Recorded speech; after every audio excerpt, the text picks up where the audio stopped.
Bonjour à tous et bienvenue sur Paris Turf TV pour votre émission reçue 5 sur 5, l'émission du Quintet Plus et du 5-5. Pour m'accompagner aujourd'hui, j'ai la chance de recevoir Eric Brosselin. Bonjour Eric. Salut Paul, bonjour à tous. Salut Eric. Alors on a rendez-vous mardi à Clairefontaine pour une épreuve, pour un premier quintet du meeting d'obstacles. C'est le prix Léopold Orsetti, un steeple chaise réservé à des chevaux âgés de 5 ans et plus. On est sur la distance de 3900 mètres. C'est une épreuve assez difficile à déchiffrer. Elle est assez compliquée pour la simple et bonne raison que les concurrents viennent un peu d'horizons divers. L'autre raison valable également, c'est qu'on passe d'Auteuil où on avait quand même quelques références à la côte normande, donc un tracé plus coulant. Voilà, des chevaux qui auront sans doute été préparés pour ce meeting. Après, voilà, savoir s'ils sont en forme dès maintenant ou si... Pour plus tard. Voilà. Donc il y a le grand steeple en point de mire, on va dire. Donc bon, on peut partir sur diverses pistes. On va essayer de trouver la meilleure. Allez, on écoute de suite votre sélection en 8 chevaux. Alors on va commencer avec le 3 Fafinta de Niente, devant le 2 Marinas, le 6 Une vie de Kerser, le 5 Vangel de Cerisy, l'As Team Red, le 16 Ulberry, le 10 Diamond Charm et on terminera avec le 15 Aguicheuse. Alors le 3 Fafinta de Niente. Voilà, c'est très difficile à dire, j'y suis parvenu. Alors c'est un cheval qui va de l'avant, qui est au top de sa forme. J'allais vous dire, il a tout pour réussir, si ce n'est qu'il découvre Clairefontaine. Il découvre Clairefontaine, c'est un cheval, c'est un très gros sauteur. C'est un cheval qui vient de République tchèque, où il a été formé sur l'hippodrome de Pardubice, qui est certainement un hippodrome encore plus sélectif qu'Auteuil. On a vu qu'il faisait bien Auteuil. Voilà, comme vous l'avez dit, cheval qui va de l'avant, donc Clairefontaine, les chevaux qui vont de l'avant, ça les avantage. Je pense que si le rythme n'est pas trop rapide pour lui, il devrait lutter pour les premières places. Les lots qu'il a affrontés cette année sont quand même meilleurs à mon avis que ce mardi. Ouais. Voilà. Donc voilà, il aime le bon terrain. Je pense que vu la canicule annoncée, il devrait être servi. D'accord.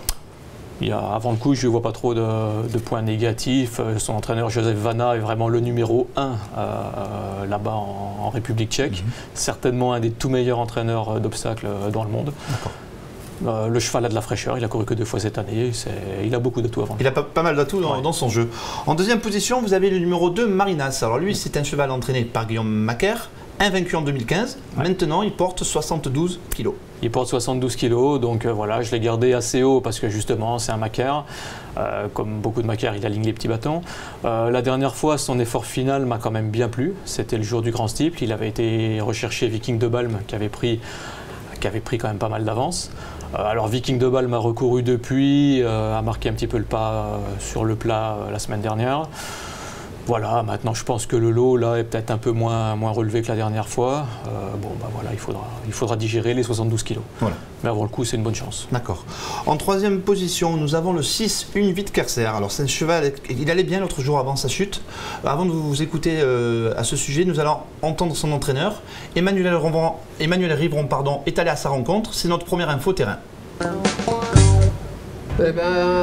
Après l'obstacle, son jockey s'est trouvé déséquilibré sur le plat, il est tombé et voilà, la jument allait très bien. Mais pour gagner, il faut rester dessus déjà. Oui. La dernière fois c'était dans haie et maintenant Une vie revient sur le steeple chaise. Oui, parce qu'elle n'a pas de course de haie intéressante pour elle dans l'immédiat. Et bon, il faut aussi bien les haies que le steeple, ou les steeples que le haie, mais je la préfère un petit peu en haie quand même. D'accord. Bon, ce mardi, l'eau mais voilà, je pense que si elle répète sa dernière course, elle devrait avoir une bonne chance. Et le profil de Clairefontaine devrait lui convenir.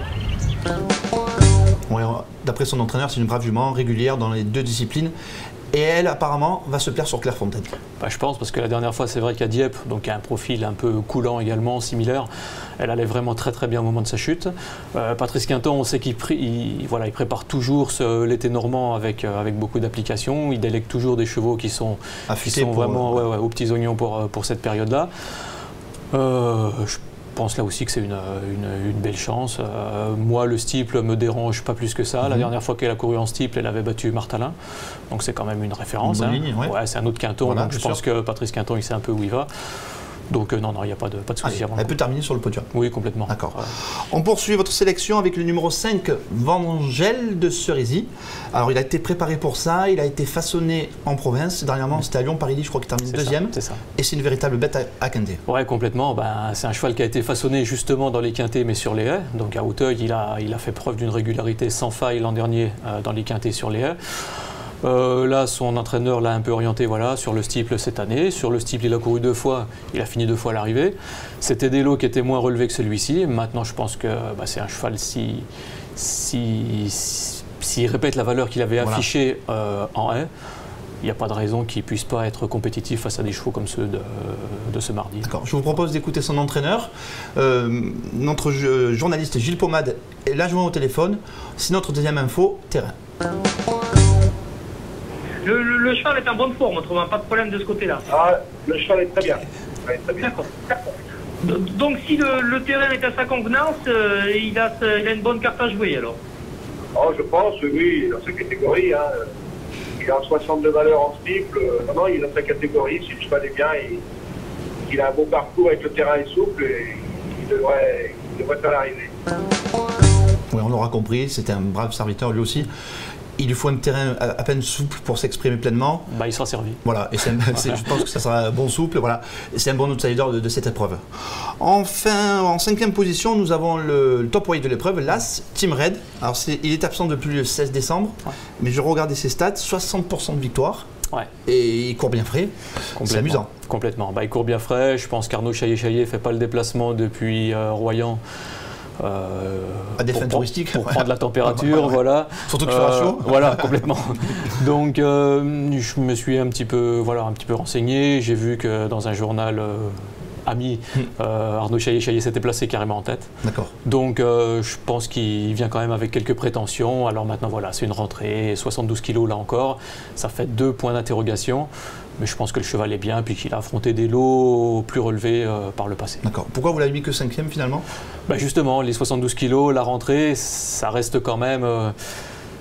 je ne vais pas vous cacher, avant le coup, je l'avais même mis un peu plus loin. Oui. Puis quand j'ai vu que son entraîneur était assez confiant, je l'ai remonté. D'accord. Mais bon, voilà, vous me direz sur l'obstacle, les chevaux, s'ils sont bien, ils sont bien. Ils n'ont pas besoin de faire 50 courses de course pour se retrouver la condition. Mais bon, faut voir. Moi, je demande à voir avant le coup. D'accord. Mais il peut avoir des objectifs durant le meeting, dans les 3 semaines à venir, un peu plus relevés. Il faudra le suivre dès sa rentrée, bien sûr, et durant le meeting de Clairefontaine. Est-ce que vous avez, Eric, une pépite à nous donner, un coup de cœur dans cette réunion? Oui, complètement. On va prendre quelques risques, parce qu'on va partir sur une course de débutante sur les obstacles, avec le 204, qui s'appelle Champagne-Ardenne, qui est entraîné par Anne-Sophie Paco. Je l'avais eu juste avant ses débuts victorieux à Vichy. Elle m'avait dit que la pouliche travaillait très bien, qu'elle en escomptait de très bons débuts. Elle a gagné. Elle m'avait surtout dit qu'elle est déjà dressée sur les obstacles. Donc voilà, après il y a les points d'interrogation, il y a beaucoup de débutantes. Elles sont 18, c'est ça? Non, elles sont 13. Elles sont 13, d'accord. Par contre, je sais qu'il y a une fille d'Avenue Marceau qui est assez estimée par Yannick Foin qui débute. Bon, alors voilà. Mais maintenant, celle-ci, on est sûr d'une chose. 1, elle est en forme, et 2, elle est bien dressée. D'accord. Donc, c'est un beau pari à tenter. Voilà. On a fait le tour de la question. Merci à tous de nous avoir suivis. Bon jeu et à très vite sur Paris Turf TV. Merci, au revoir.